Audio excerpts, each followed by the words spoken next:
The morning sun had barely crested the horizon when Daniel Grizz Carter stepped into the local police department's training facility. It was a crisp autumn morning, the kind that bit at the skin but woke a man up better than any cup of coffee. He was here for a simple reason: to speak with Captain Greg Morris about a veterans outreach program, nothing more, nothing less. But as he walked past the open-air training yard, he caught sight of a group of young officers in the middle of a morning drill, their laughter carrying across the lot. At first, he paid it no mind. Young men always laughed. But then he heard it. His name. "That's the guy, right?" One of them, Officer Chris Miller, leaned against the fence smirking. "The old man who always walks around town with that worn-out Marine jacket?" "Yeah," another officer, Luke Tanner, chuckled. "Bet he loves telling war stories. Probably still thinks he's the toughest guy in the room." "You kidding me?" Miller scoffed. "Man looks like he can barely get up a flight of stairs. If he was so tough, why is he not in command of something? Probably just another washed-up vet who likes to remind people he used to be someone." More laughter followed. "Hello, Mr. Pictures here, and before we continue with the story, please subscribe to the channel, as it would allow me to continue with these stories. Thank you. Now, back to the story." Daniel stopped walking. For a moment, he just stood there, fingers tightening slightly around the strap of his duffel bag. He had learned a long time ago that some fights weren't worth it, that silence could be more powerful than 1,000 words. But then he caught Captain Morris's gaze from across the lot. The older officer had heard it too. His face was unreadable, but Daniel saw the slight tension in his jaw. Captain Morris stepped forward, arms crossed over his chest. "You boys think you're tough?" Miller shrugged. "Just calling it like we see it, sir." Morris exhaled through his nose, shaking his head. "You have no idea who you're talking about, but I've got a hell of an idea how to fix that." He turned to Daniel, his expression shifting into something borderline amused. "Grizz, how about you show these kids what real endurance looks like?" Daniel finally looked at the young officers. His gaze wasn't angry, wasn't even offended. It was just cold, measured, like he was already running the numbers, already deciding how much effort it would take to put them in their place. "You really want to find out?" he asked, his voice gravelly but calm. Miller smirked, stepping up. He was young, athletic, full of himself, like most rookies who thought they were indestructible. "Absolutely." Daniel nodded once. "All right then." He dropped his bag at his feet. "Tomorrow morning, your toughest training course. I run it with you." The other officers perked up, some of them whispering amongst themselves, clearly entertained by the idea. "You sure about that, old man?" Miller raised an eyebrow. "This isn't some casual jog through the park." Daniel's lips barely twitched. "Neither was Fallujah." The laughter stopped. For the first time, Miller hesitated. But he'd already challenged the wrong man. And tomorrow morning, he was going to regret it. The next morning, the training yard was alive with energy. The crisp air carried the scent of damp earth and sweat. And the police department's toughest recruits were already stretching, their breath misting in the cool dawn. The obstacle course stood before them like a battlefield, a brutal 2-mile gauntlet filled with high walls, rope climbs, weighted dummies meant to simulate injured civilians, and a final mile-long sprint in full tactical gear. It was designed to break men, to push their limits, to test their endurance. Officer Chris Miller stood near the starting line, adjusting the straps on his weighted vest, oozing confidence. He cracked his knuckles, throwing a few shadow punches into the air as he whispered something to his buddies. His smirk hadn't left his face since last night. "He's gonna break halfway through," he muttered to Officer Luke Tanner, who chuckled. A few others grinned, already convinced they knew the outcome. Then Daniel Grizz Carter stepped forward. No vest, no high-tech tactical gear, just a simple gray t-shirt, cargo pants, and a pair of old, worn-out boots that had seen more miles than any of these rookies had lived. He moved with the kind of quiet confidence that only came with experience, the kind of confidence that didn't need to be announced, only proven. Miller looked him up and down. "No vest?" Daniel adjusted the old watch on his wrist. "Don't need it." "You sure?" Tanner smirked. "It's department standard. You won't be able to keep up without training weight." Daniel gave him a slow, steady look. "Son, you couldn't pay me to carry more weight than I already have." The laughter came again, but this time it was nervous. Captain Greg Morris stepped onto the sidelines, arms crossed, his expression unreadable. He wasn't here to babysit. He was here because he knew what was coming. The whistle blew. The officers exploded forward, sprinting off the starting line with all the explosive energy of men who had something to prove. Miller took the lead immediately, his long strides eating up the distance between him and the first obstacle, a towering 8-foot wall. He hit it with ease, launching himself up, catching the ledge and swinging a leg over. Tanner followed suit. The younger officers moved with the speed and power of men in their prime, muscles burning with adrenaline, breathing hard but steady. Daniel didn't run. He moved at a steady jog, his breathing controlled, his expression unreadable, pacing himself. Some of the younger officers grinned, already thinking the old man had fallen behind. But Captain Morris? He knew better. When Daniel reached the wall, he didn't hesitate. His hands found the top, his legs coiled like a spring, and he launched himself up with effortless precision, his body moving with a fluidity that came from decades of knowing exactly how to use his strength. One of the rookies, still scrambling at the top, glanced sideways. His face changed. Daniel landed on the other side without so much as a grunt and kept moving. The next obstacles were the rope climb, the barbed wire crawl, and the weighted dummy drag. Miller and the others were slowing down now, their explosive energy burning out too fast. By the time they reached the rope climb, some of them were gasping, their muscles aching from the sprint. Daniel, he was just getting started. He gripped the rope, planted his feet, and ascended in seconds, using his core strength to propel himself up. No wasted movements, no hesitation. He had climbed ropes like these with 80 pounds of gear on his back, under enemy fire, with men screaming below him. This question, Mark. This was just another morning workout. When he reached the top, he didn't pause to catch his breath like some of the younger officers did. He dropped down and kept moving. By the time they reached the barbed wire crawl, the playing field had changed completely. The younger officers were covered in dirt, struggling to keep low, groaning as their knees scraped against the ground. Some were getting tangled, moving too fast, catching their gear on the wire. Daniel moved like a ghost. He stayed low and fluid, his body pressing against the mud, shifting without wasted motion. He was calm, focused, because he had done this before, in real life. He had crawled through mud that stank of death, through trenches where one wrong move meant getting shot. His mind didn't panic, it simply adapted. When he emerged on the other side, he saw Miller gasping, wiping mud from his eyes, trying to keep up. But he couldn't. Not anymore. Then came the dummy drag, a 180-pound weighted mannequin, meant to simulate carrying an injured civilian or partner. Miller reached it first. He grabbed the dummy by the shoulders, yanked, and barely moved it. His breath came in ragged gasps. Daniel walked up behind him. Without a word, he squatted, locked his grip, and lifted the dummy like it was made of paper. And then, he ran with it.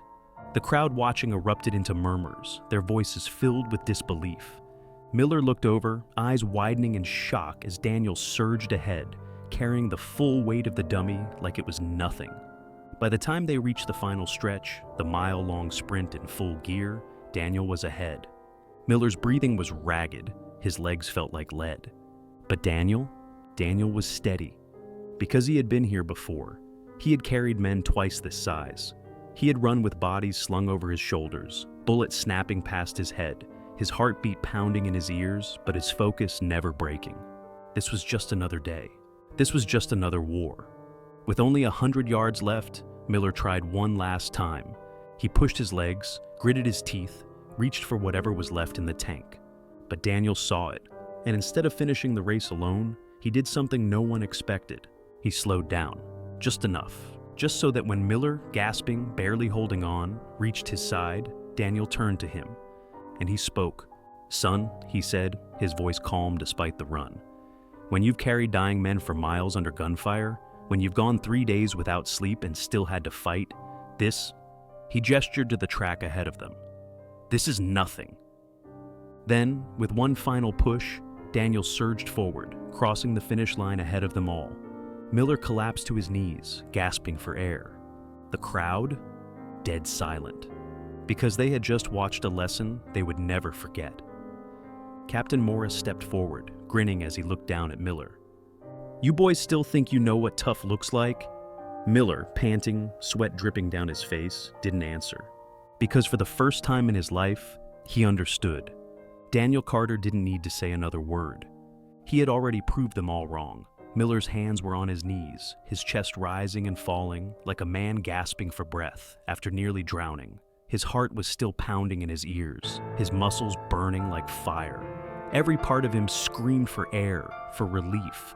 But nothing felt worse than the way the other officers were staring at him. It wasn't mockery, it wasn't amusement, it was shock. And worse than that, it was respect, but not for him. The silence was suffocating. It was broken only by the sound of Daniel Carter barely breathing hard, wiping the sweat from his brow, standing at the finish line like he had just finished a warm-up jog instead of a grueling test of endurance. Miller swallowed hard, looking up at him. "You!" He started, then stopped. His voice was hoarse. His pride was shattered. Daniel watched him for a moment before crouching down, resting his forearms on his knees. He wasn't smiling. He wasn't gloating. If anything, he looked disappointed. "You were running on ego," Daniel said simply. "You thought this was about speed. You thought this was about proving something." Miller gritted his teeth but said nothing. Daniel continued. "But that's not how you survive. That's not how you lead. You want to know why you lost?" Miller finally met his gaze, and for the first time since this all started, he didn't have some smart-ass remark. He just listened. "You burned out too fast," Daniel said. "You treated this like a sprint when it was a marathon. And when your body started to quit on you, you didn't have the mindset to push through. That's the difference between a man who thinks he's tough and a man who's actually been tested." Miller's breathing was slowing down now, but his mind was racing.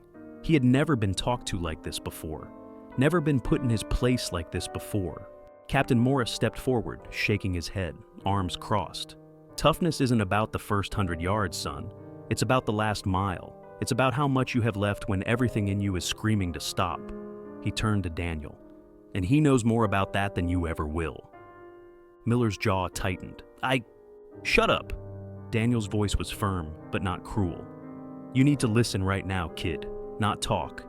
Miller clenched his fists, but nodded once. Daniel stood up, looking down at him. "You think wearing that badge makes you something?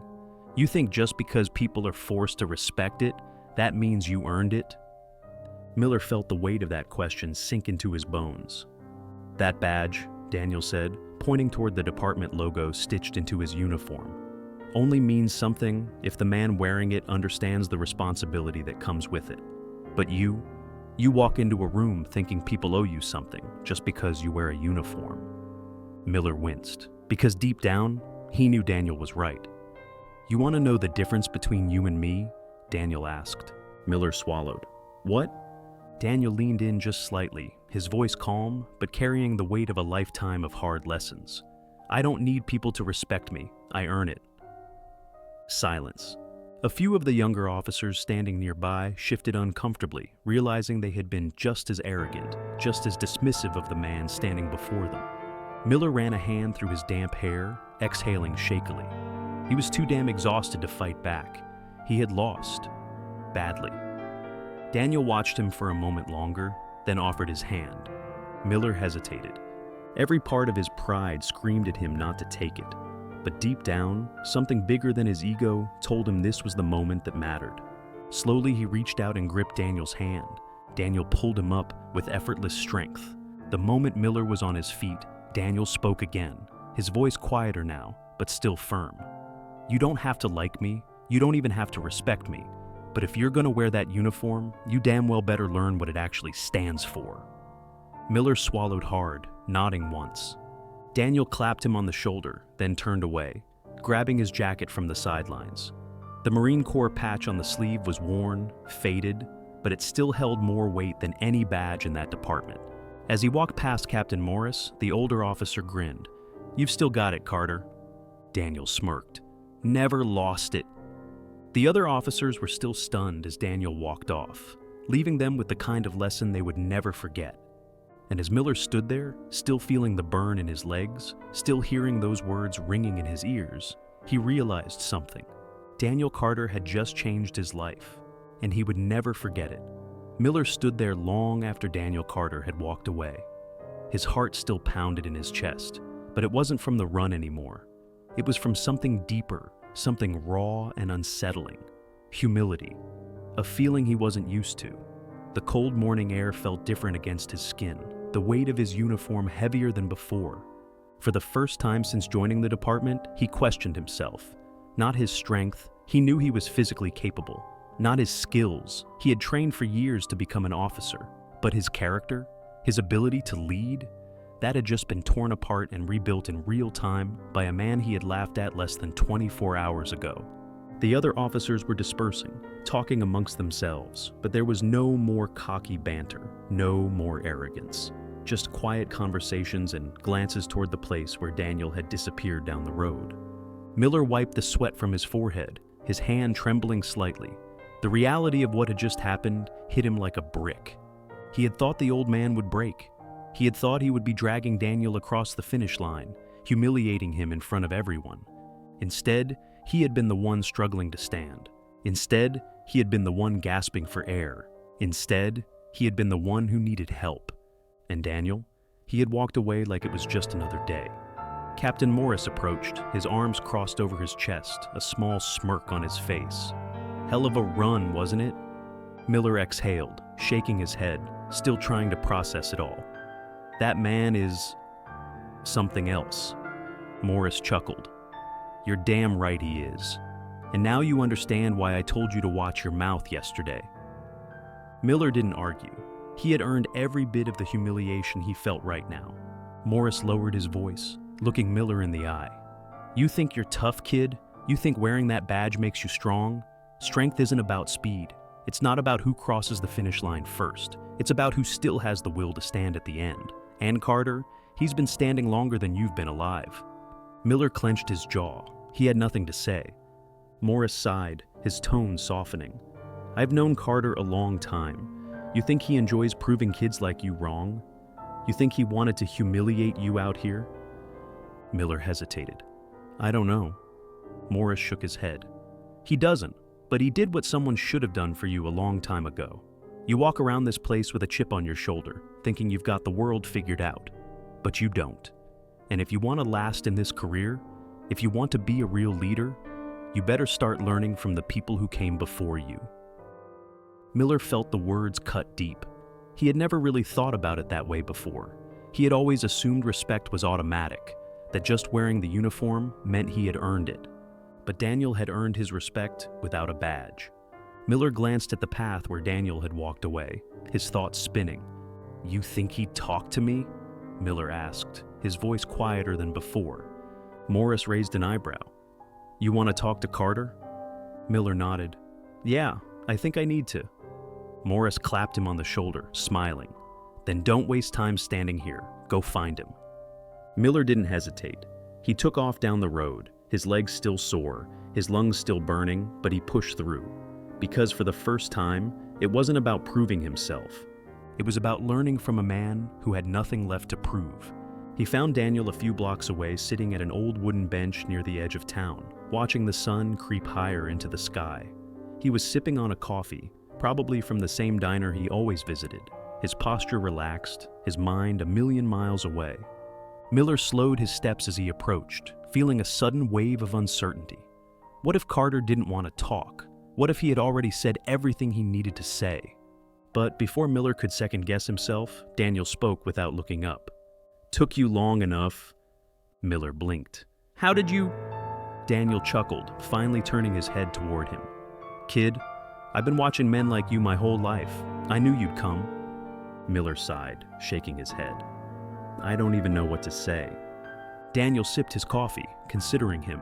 Then don't say anything, just listen. Miller nodded and sat down beside him, ready to learn.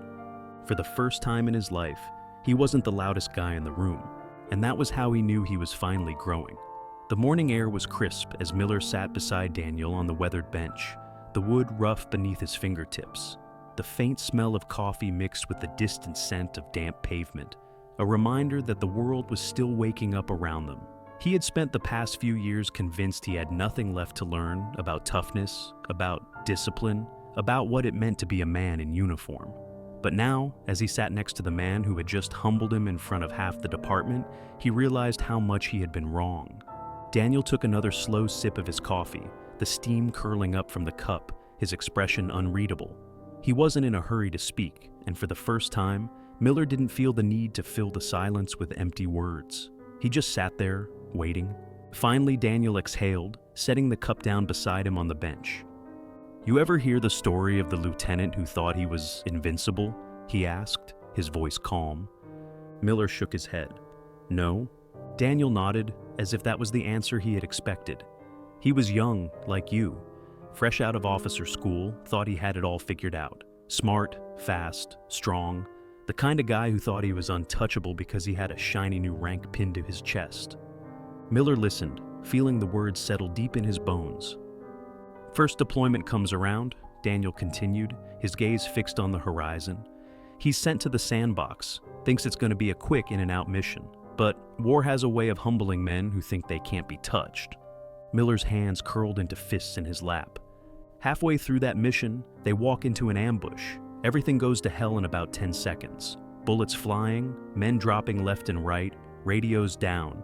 And this lieutenant, he freezes. He stands there in the open, staring at the chaos. And for the first time in his life, he realizes he ain't the biggest man in the room. He's just another guy who can die. Miller swallowed hard. "You know what happened next?" Daniel asked. Miller shook his head. Daniel turned his head slightly, his sharp eyes locking onto Miller's. A sergeant, some old grizzled bastard who had been in the Corps for 20 years, grabbed him by the back of the vest and threw him into cover, took charge of the situation, got his men moving, set up a counterattack, pulled every wounded soldier out of there. That sergeant, he saved the lieutenant's life that day. And you know what the lieutenant did after that? Miller shook his head again. "He shut up," Daniel said simply. "And he listened." The weight of those words hit Miller like a gut punch. Daniel picked up his coffee again, taking a slow sip. "You remind me of him," he said finally. "You've got talent, kid. You've got strength, but you don't have wisdom. Not yet." Miller exhaled sharply, rubbing his hands together. "And what happened to the lieutenant?" Daniel smirked slightly. "He got smarter, became the kind of man his men wanted to follow, learned the lesson before it was too late." Miller nodded, letting that sink in. He had spent so much time trying to prove himself, trying to act like he had already earned the respect of men like Daniel just because he wore a badge. But respect wasn't something you got just for showing up. It was something you had to earn, every damn day. Miller leaned forward, resting his elbows on his knees. "So, what do I do now?" Daniel tilted his head slightly. "That depends. You want to keep being the kid who laughs at the men who came before him? Or do you want to be someone worth following?" Miller didn't even hesitate. "I want to be better." Daniel smiled. Not a full grin, just a small, knowing smirk. "Good." He reached into his pocket and pulled out a folded slip of paper. He held it out, and Miller took it without thinking. Miller unfolded the paper and stared. It was a handwritten training schedule. Early morning runs, endurance drills, strength training. It was brutal. He looked up at Daniel. "This yours?" Daniel shook his head. "Nah, that's what my old sergeant handed me when I was your age, back when I thought I knew everything." Miller exhaled, his chest tightening. "And did it work?" Daniel smirked again. "Let's just say, if you follow that schedule, next time you challenge someone to a run, you won't be the one on your knees gasping for air." Miller laughed, shaking his head. "Fair enough?" He looked down at the schedule again. The first time slot read 0400 to 10-mile ruck march. He blinked. 4 in the morning? Daniel chuckled. "You want to be better or not?" Miller sighed. "All right, fine. But if I drop dead halfway through, I'm blaming you." "You won't drop dead," Daniel said, standing up. "But you'll want to." Miller folded the paper and tucked it into his pocket, feeling something new settle in his chest. Determination. He had walked into this week thinking he was the best man in the department. But now, for the first time, he saw how much further he had to go. Daniel picked up his coffee, draining the last of it before tossing the empty cup into a trash can. "See you at 0400, kid." Miller smirked. "Wouldn't miss it." As Daniel walked away, Miller sat there for a few moments longer, staring at the schedule, letting the events of the past day settle into his mind. He had been humbled, he had been beaten, but he hadn't been broken. And that was why he knew this was just the beginning. Tomorrow morning, at exactly 0400, he was going to show up. And this time, he wasn't going to prove anything. This time, he was going to learn.